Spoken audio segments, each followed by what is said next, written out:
is Mumbai, the city on the Arabian Sea where I was born. Extremely hot summers and aggressive monsoons and the floods that accompany it bring life to a halt on many occasions. But this coastal metropolis now has another massive problem to deal with: rising sea levels. Climate change is making the already vulnerable city more vulnerable. This is Eco India and I'm Sanuta Raghu. Today we'll dig deeper into how coastal cities around the world are getting ready to battle the rising sea. 8 of the 10 world's biggest cities are located on the coast, but none of them have the natural protective barrier against the rising sea like the city of Mumbai. Its vast cover of mangroves. Occupying less than 0.1% of the planet's surface, mangroves are one of the most valuable ecosystems, but they are threatened.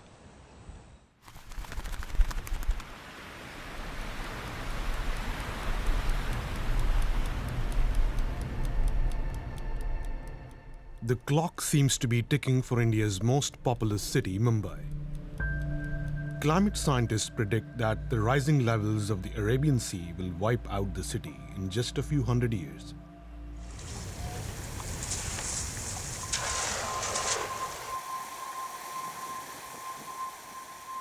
Mumbai's first inhabitants were the Kohlis, traditional fishermen who have lived off the bounty of the sea for generations.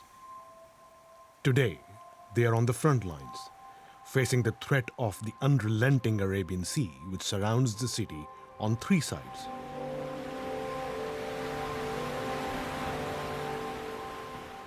In just 10 years, some fishing villages in Mumbai have lost a monumental 18 meters of land through coastal erosion. But luckily, the region is gifted with a robust protective barrier along many parts of its coastline, the mangroves. Mangroves are coastal forests situated between the ocean and the landmass, which reduce the intensity of the crashing waves by acting as a buffer. They also act like sponges by soaking up excess water to prevent inland flooding and by releasing tiny droplets into the air to regulate the city's temperature. Mumbai's mangrove, however, are in grave danger.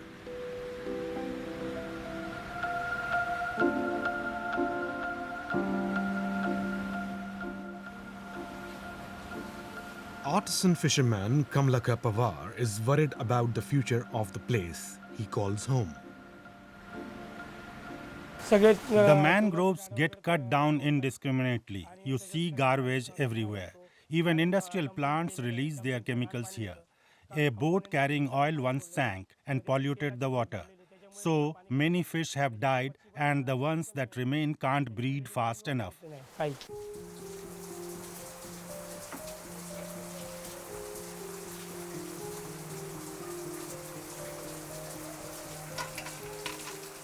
His catch is steadily decreasing, a clear sign that the mangroves are not doing well.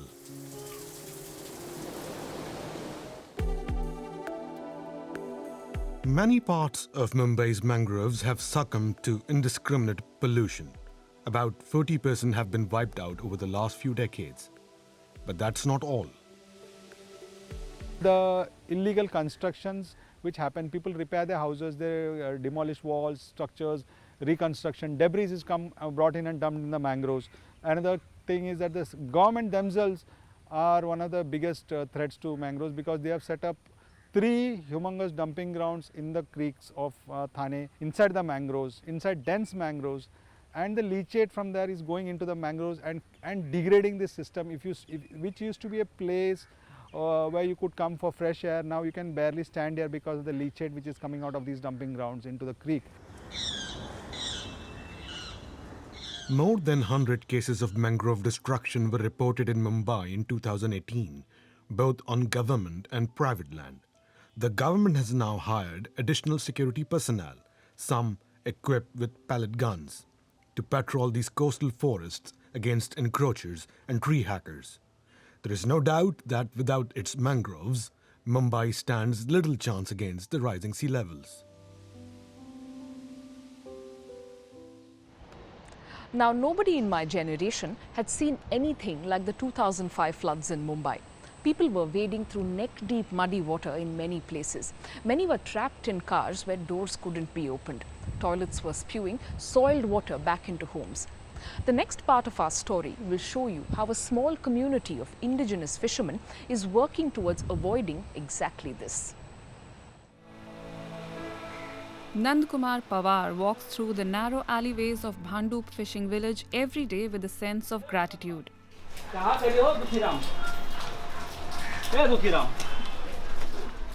In 2005, when floods ravaged the city of Mumbai, killing over 1,000 people, his village was largely spared.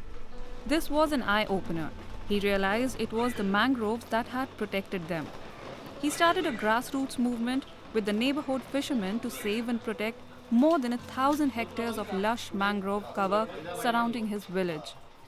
Every fisherman is a volunteers. We have 50 odd volunteers working around the clock from Airoli to Vashi, and we don't wait for the forest department to come in to help.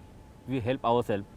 We take our action on our own. We stop any kind of encroachment, degradation of mangroves. 19 तारखेपासून आपल्या आपण outer boundaries safe करून घेतो जेणेकरून आपली जी community आहे कोळी आणि Agri community ती सेफ होऊन जाईल त्यांची घरं सेफ होतील. Nand Kumar, now a full-time activist, drew the movement to form the Shri Ekveer Pratishthan, a community organization. Its aim is to restore the mangroves to their former glory. जमिनीवरची लढाई चालू आहे.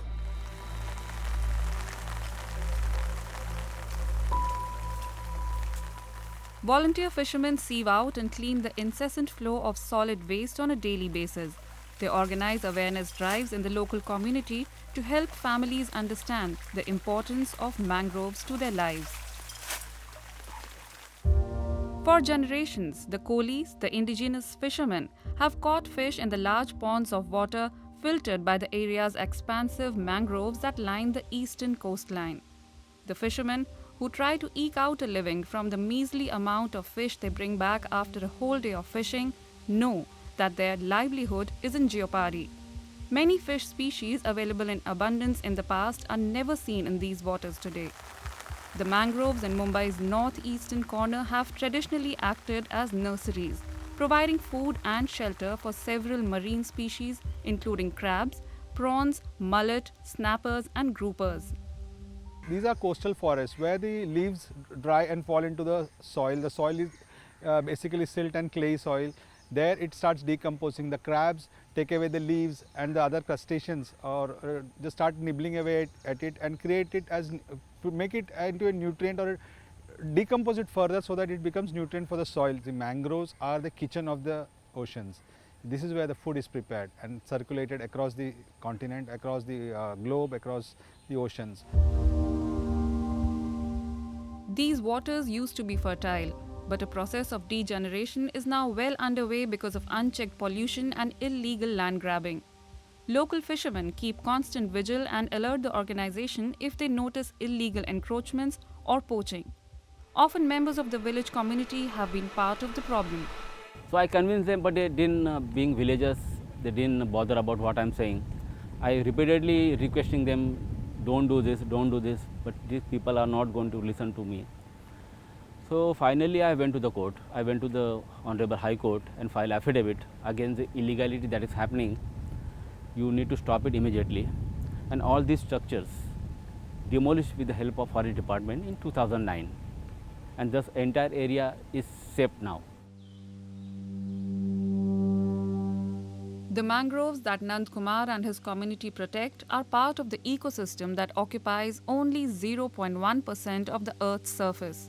That's how scarce they are. The state of Maharashtra, which Mumbai is a part of, is the only state in India to have a mangrove cell dedicated to their conservation.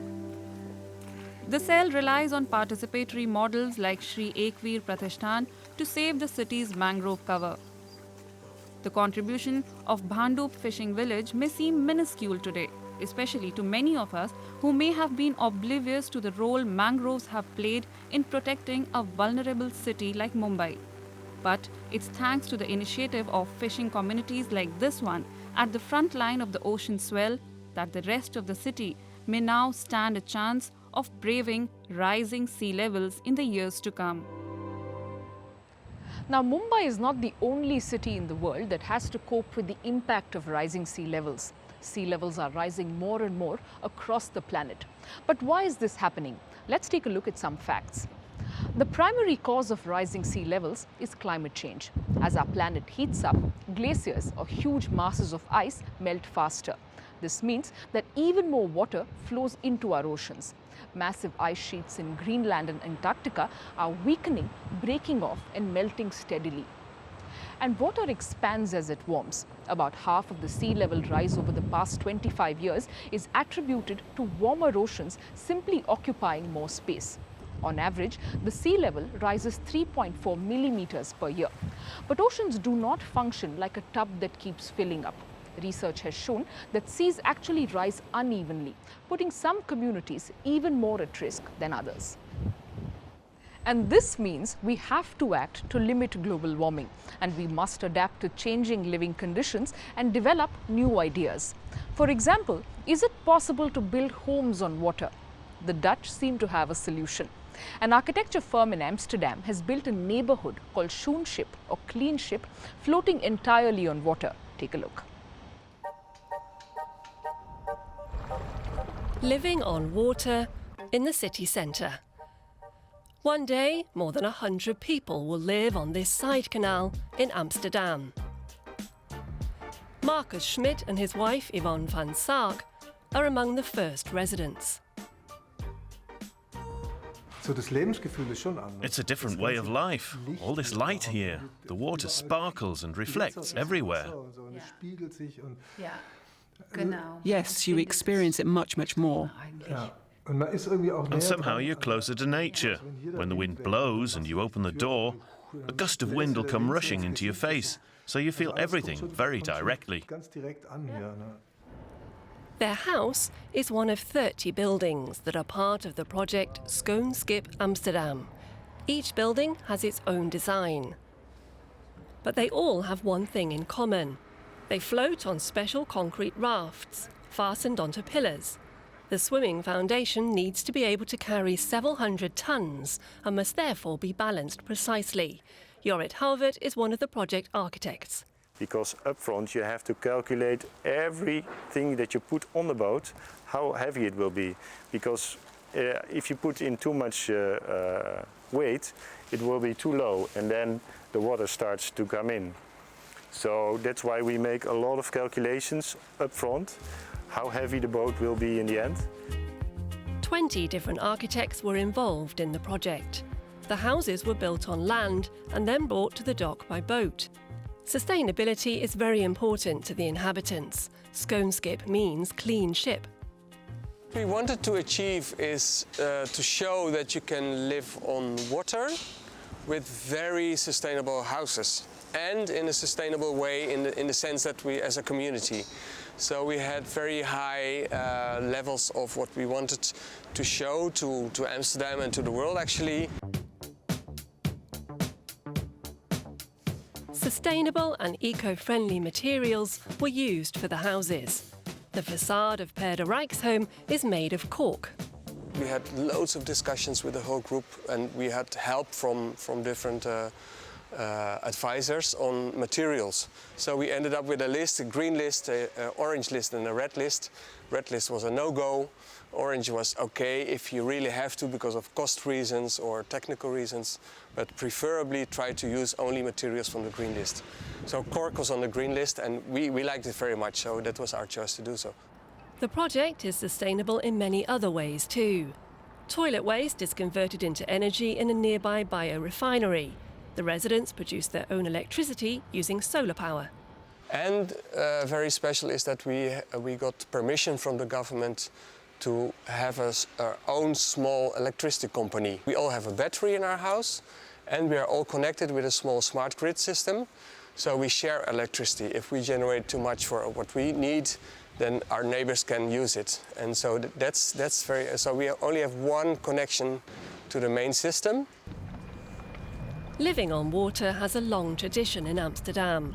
Houseboats can be seen on almost every canal. One of the first floating districts was built a couple of years ago in the district of Eiburg. 50 houses on artificial islands. Now the trend is spreading to other European cities. In London, for example, where British architects Bakker are planning floating homes in the Royal Docks. Copenhagen has responded to the lack of affordable student housing with the so-called urban rigger, 12 floating houses designed by star architect Bjarke Ingels. He doesn't shy away from even greater visions, a floating city for 10,000 people in regions threatened by climate change. Regions like the Netherlands. We think in the future we will need more housing on the water for several reasons, because the city is very full, but also because of sea level rising, for instance. So we will need these kinds of projects, and we wanted to be a showcase in that sense. We have some requests from all over the world, from New York, who's looking to live on the water, Baltimore. In the Netherlands there are several areas where they are building houses and communities, over 50 to 100 to 200 houses even. For Yvonne van Saak and Marcus Schmidt, this vision has become a reality. 115 square metres, 2 floors and a roof garden. It's almost like a house in the countryside. But there's one difference. Their entire home sways. In the beginning, it was a bit weird. I haven't felt sick yet, but I did have a day where I thought, I need to set foot on solid ground. But it's a small price to pay for their dream of living on water. Now, unlike Amsterdam, in the city of Jakarta in Indonesia, which is sinking at the fastest rate compared to other cities in the world, the problem is much more grave. Parts of the Indonesian capital have already dropped 4 meters. But a rise in sea levels is not the only culprit here. Local residents are steadily depleting the groundwater supply below the city, which basically creates an air pocket into which the earth above it sinks. Attempts to curtail this development have proven difficult because almost half of the Jakartans rely on groundwater for their day-to-day needs. It's been a while since anyone prayed in this mosque in northern Jakarta. The sea has long since claimed it. It makes Irfan Pulungan sad every time he sees the building. The sinking of the city is increasing in past few years, and it touched me a lot because you can imagine people say their prayers here before and they cannot do it anymore. The Indonesian capital of Jakarta is home to over 30 million people. It's one of the most densely populated cities in the world, and it has a problem. The threat isn't obvious here in the heart of the city, but it's severe. In the north, home to many fishing communities, there's no ignoring the rising seawaters. This breakwall was built in 2002 in the Muara Baru district as protection against flooding. The seawall is continuously being reinforced and raised, but that doesn't help. After a spell of heavy rainfall, the water begins pouring over again. Jakarta is sinking. When the groundwater is being extracted very much and we lose our water catchment, the surface and the soil is become sinking. We have water extraction and then came along climate change in these 20 years. The climate change impact is doubling the vulnerability of the city because it's already below water naturally. Rising sea levels and sinking soil. The city needs more long-term solutions. Pulungan used to be an environmental activist who campaigned for the rights of fishermen. Nowadays, he advises the governor of Jakarta and is part of a team working to stop the city from disappearing into the ground. He's well aware that anything he plans will have an impact on fishing. There are some 22,000 fishermen in Jakarta.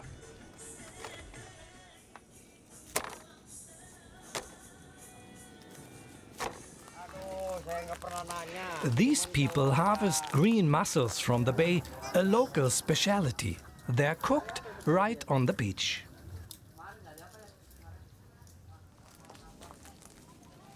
Four years ago, the city authorities began building a chain of artificial islands off the northern coast to slow down land subsidence. It's had a serious impact on their catches. How many kilos do you catch a day? About 50 kilos. And what about before the islands were built? Back then we caught about 200 kilos. Now a new port is planned, along with a break wall that's actually in the sea, 50 meters offshore. The fishermen are worried they soon won't be able to catch anything at all. They've learned to live with regular flooding, but the new coastal wall would mean the end of their livelihoods. You want to know whether the coastal wall will disturb our access to the sea? I say that even if it has benefits for the community, the development plan has to be discussed with the affected community. Pulungan wants the fishermen to be part of the decision-making.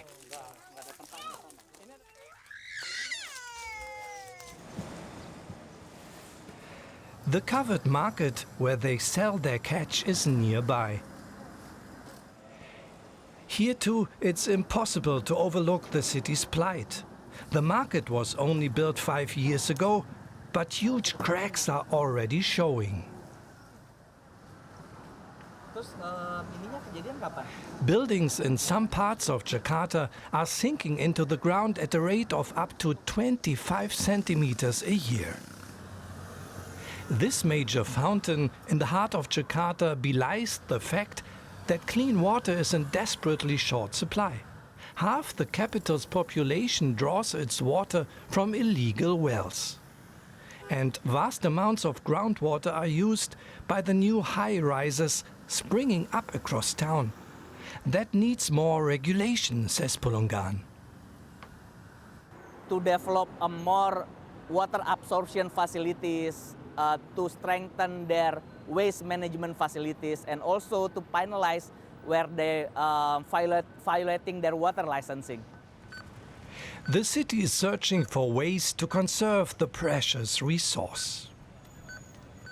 Preventing groundwater levels from further declining is essential.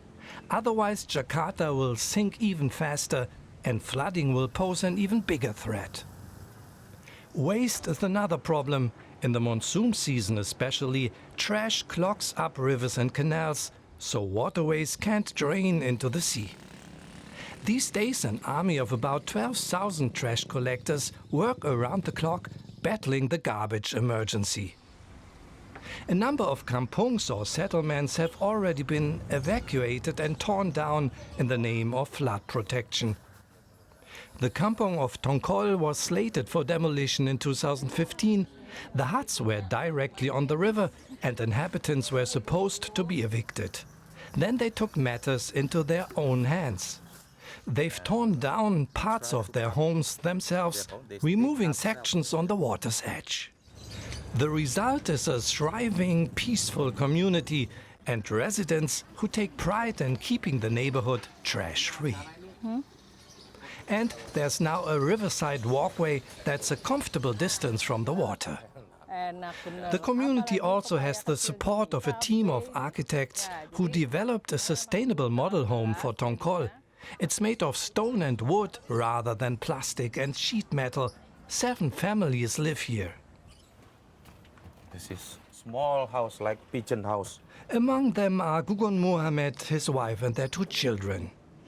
It's cooler than before and I have window. This is important for me because in the past I don't have window. Social responsibility, sustainable water management. The people of Tongkol have shown what's possible. The community has become a model of clean and green living. Now the neighborhood enjoys state support. Irvan Pulungan hopes the authorities are starting to understand that when it comes to ensuring the city's survival, The urban poor in northern Jakarta are part of the solution, not the problem. A precarious future does not mean a countdown towards doomsday. It means an opportunity for course correction. I hope today's episode has helped you contextualize the issue of climate change and its impact on the many vulnerable communities who will be at the front line when sea levels continue to rise more and more. We'll see you next week with yet another thought-provoking episode. Until then, goodbye.